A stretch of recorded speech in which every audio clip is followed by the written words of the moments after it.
Seorang pria besar yang nampak sangat garang mengacungkan pedangnya tinggi-tinggi, mencoba membunuh gadis cantik di depannya. Apa yang terjadi dan bagaimana nasib gadis kecil itu? Mari kita cari tahu bersama. Alkisah hiduplah seorang gadis kecil yang cantik dan penurut bernama Laura. Laura hidup bahagia bersama kedua orang tuanya dan mereka Laura, sangat ibu punya menyayanginya. hadiah untukmu. Wow, cantik sekali, Bu. Selama kau patuh, kami akan membelikanmu gaun indah lainnya. Terima kasih, Ibu. Ketika sang ayah masuk, ia melihat ibu dan anak berbincang gembira. Ayo putri kecilku, apakah kamu sudah siap? Kita ada pertandingan hari ini. Tentu saja, aku tentu akan menang hari ini. Ayah dan anak itu menunggang kuda melintasi tanah lapang. Kemudian mereka berdua berhenti di sebuah gundukan dan keduanya melakukan anggar bersama. Namun hari-hari bahagia Laura tidak berlangsung lama. Dalam perjalanan, kedua orang tua Laura mengalami kecelakaan. Kereta mereka kehilangan kendali dan jatuh ke dalam jurang. Laura sangat sedih atas kematian kedua orang tuanya. Bibi Laura juga menghadiri pemakaman dan sejak itu Laura pindah ke rumah bibinya. Namun karena bibi Laura sangat kaya, ia selalu sombong dan memandang rendah orang lain. Meskipun bibi Laura sudah terlalu tua untuk menikah, namun ia tidak merasa cocok dengan pria manapun di daerah itu. Orang sepertimu ingin bersamaku, yang benar saja. Itu tidak mungkin. Cepat pergi. Dia selalu bermimpi menjadi seorang istri pangeran. Hanya seorang pangeran yang akan sepadan dengan kecantikanku. Oh, pangeranku. Dan karena iri dengan kecantikan Laura, dia selalu menyuruh bekerja keras sepanjang hari. Laura, apakah kau sudah menyelesaikan pekerjaanmu? Masih banyak pekerjaan yang harus dilakukan. Jangan malas. Iya, Bi, aku hampir selesai. Dia bahkan memaksa Laura untuk memakan makanan basi. Cepat makan, lalu kembali bekerja. Namun Laura tidak berani mengadukan apapun karena wanita kejam itu adalah satu-satunya kerabatnya. Sebaliknya, karena kebaikannya, ia selalu dicintai oleh semua orang yang ada di sekitarnya. Bahkan hewan peliharaan di rumahnya pun menyukainya. Hei, apakah kau akan pergi ke kota hari ini? Ya, apakah kau ingin membeli sesuatu? Laura tahu bahwa sang kusir tidak punya cukup uang dan sudah seharusnya dia tidak meminta apapun darinya. Kau baik sekali, tapi saya tidak butuh apa-apa. Namun meskipun Laura mengatakan tidak butuh apa-apa, Pak kusir tersebut tetap menepi untuk membelikan Laura jepit kecil. Aku beli jepit rambut ini. Keesokan harinya ia memberikannya kepada Laura dan Laura senang menerima jepit itu. Oh, terima kasih. Ini sangat indah. Meskipun selalu sibuk setiap hari menyelesaikan pekerjaan, Laura selalu mengunjungi makam orang tuanya dan menceritakan betapa semua orang menyayanginya. Sungguh burung yang cantik, dari mana asalmu? Melihat hari sudah gelap, Laura berpamitan kepada orang tuanya. Lalu kembali agar bibinya tidak menyadari bahwa ia keluar rumah. Waktunya pulang. Aku akan kembali mengunjungi kalian besok. Hari itu, Laura sedang mencuci pakaian di sungai seperti biasa. Dia bernyanyi dengan sangat indah. Tiba-tiba seorang pemuda yang lewat mendengar suaranya. Suara gadis itu terdengar sangat manis. Karena terpesona oleh suaranya, sang pangeran mendekati untuk mendengar. Saat Laura sudah selesai mencuci dan hendak pulang, dia terkejut melihat seorang pemuda berdiri di belakangnya. Melihat gadis itu ketakutan, dia meyakinkannya. Jangan takut, aku tidak ada niat untuk menyakitimu. Saat lewat tadi, aku tertarik dengan nyanyianmu. Lalu aku mendekat agar dapat mendengarkannya dengan lebih jelas. Setelah Laura yakin pemuda itu bukan orang jahat, ia berbicara dengannya. Hei, terima kasih atas pujiannya. Anehnya, keduanya berbicara sangat akrab. Mereka menikmati perbincangan satu sama lain. Tiba-tiba Laura menyadari bahwa hari sudah hampir siang. Oh tidak, aku sudah terlalu lama di sini. Aku harus pulang. Aku tidak mau bibiku tahu.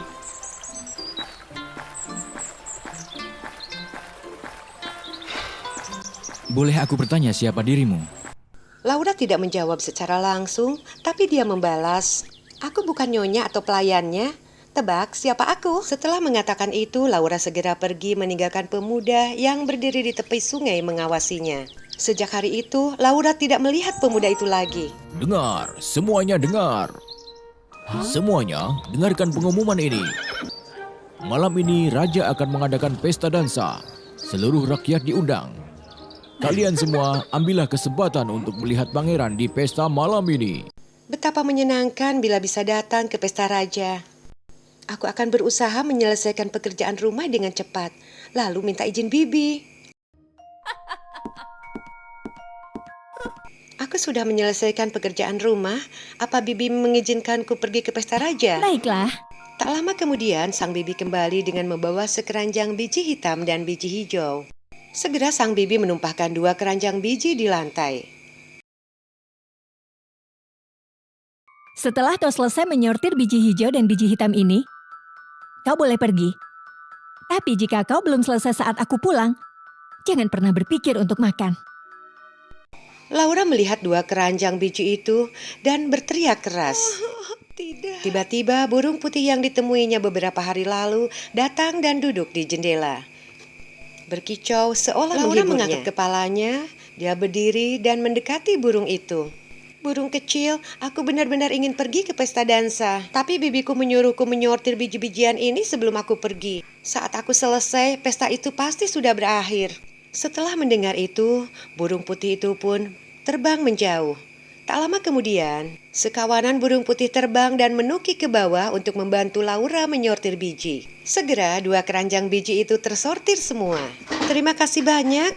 Laura segera masuk ke dalam untuk mencari gaun indah untuk dikenakan.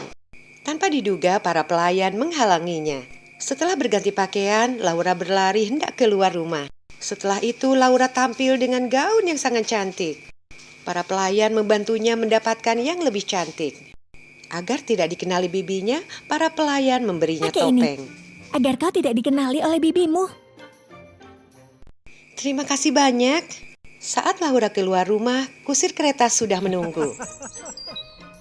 Masuklah, aku akan mengantarmu ke pesta tepat waktu.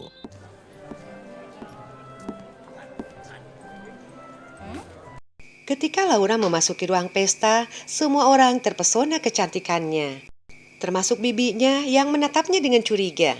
Sementara itu, pangeran menganggapnya pesta itu tidak menarik.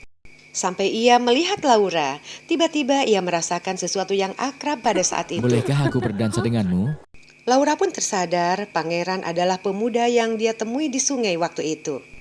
Apakah kau sudah memiliki jawaban untuk pertanyaanku? Belum. Semoga hari ini aku mendapatkannya. Mereka begitu menikmati pertemuan itu sambil berdansa, sehingga tidak memperhatikan waktu. Oh tidak, aku harus pergi. Ada apa? Pesta belum berakhir. Tetaplah bersamaku sebentar lagi. Sesampainya di rumah, Laura langsung mengganti pakaiannya dan melanjutkan pekerjaannya di dapur. Ketika sang bibi kembali, dia segera pergi ke dapur untuk memeriksa. Apakah kau sudah menyortir semua biji? Iya, Bi, aku sudah menyortir semuanya. Meskipun si bibi sudah melihat 2 keranjang biji-bijian yang sudah disortir, dia masih ragu. Dan dia menemukan gaun pesta Laura yang cantik. Karena wanita itu sangat marah, dia mendapatkan ide yang sangat kejam. Keesokan harinya, ketika Laura sedang memberi makan kuda-kuda, bibinya datang dengan membawa seorang pria jangkung dan kejam. Laura, hari ini kau harus melakukan tugas untukku. Iya, Bi. Apa itu? Kita kehabisan kayu bakar. Pergilah dengan penebang kayu ini ke hutan untuk mendapatkan kayu. Dia akan mengantarmu. Dia tahu hutan itu dengan sangat baik, sehingga kau tidak perlu khawatir. Iya, aku mengerti, Bi. Laura mengikuti penebang kayu itu ke hutan. Mereka pergi jauh ke dalam hutan dan tiba-tiba berhenti. Laura terkejut dan merasa takut dengan apa yang dikatakannya. Mencoba melarikan diri, tapi tak mampu. Tadi sangka jepit rambut yang berkilauan itu membuat kayu silau. Jepit rambut itu berubah menjadi pedang yang tajam. Laura segera berdiri dan mengambilnya untuk melawan sang penebang kayu. Karena sedari kecil Laura sudah diajari bermain pedang, dia dengan cepat mengalahkan si penebang kayu. Laura berlari keluar hutan dan segera pergi ke istana. Dia melihat pangeran berdiri di istana. Tetapi ketika ia hendak memanggilnya, para pengawal menghentikannya. Tiba-tiba Laura mendapat ide. Ia pun bernyanyi. Mendengar suara yang akrab itu, pangeran mencari-cari dan melihat Laura bernyanyi di bawah istana. Laura menceritakan seluruh kisah hidupnya. Jadi itu sebabnya kau bilang kau bukan nyonya atau pelayannya. Cepat tangkap bibi Laura dan bawa ke sini. Sang bibi pun dipanggil ke istana. Begitu tiba di istana, ia terkejut melihat Laura berdiri di samping pangeran. Pangeran, apakah kau mengakui kesalahanmu? Tolong, maafkan aku yang mulia. Betapa jahatnya kau. Aku akan mengakhiri hidupmu. Tolong yang mulia, maafkan dan ampuni bibiku. Meskipun dia menyakitiku, tapi bagaimanapun dia masih kerabatku. Laura, kau sangat baik. Baiklah, aku dapat menyelamatkan hidupmu, tetapi hartamu akan disita dan kau harus bekerja di istana selamanya. Setelah itu, pangeran dan Laura menggelar upacara pernikahan yang sangat mewah. Mereka pun hidup bahagia selamanya. Semoga kalian berdua bahagia.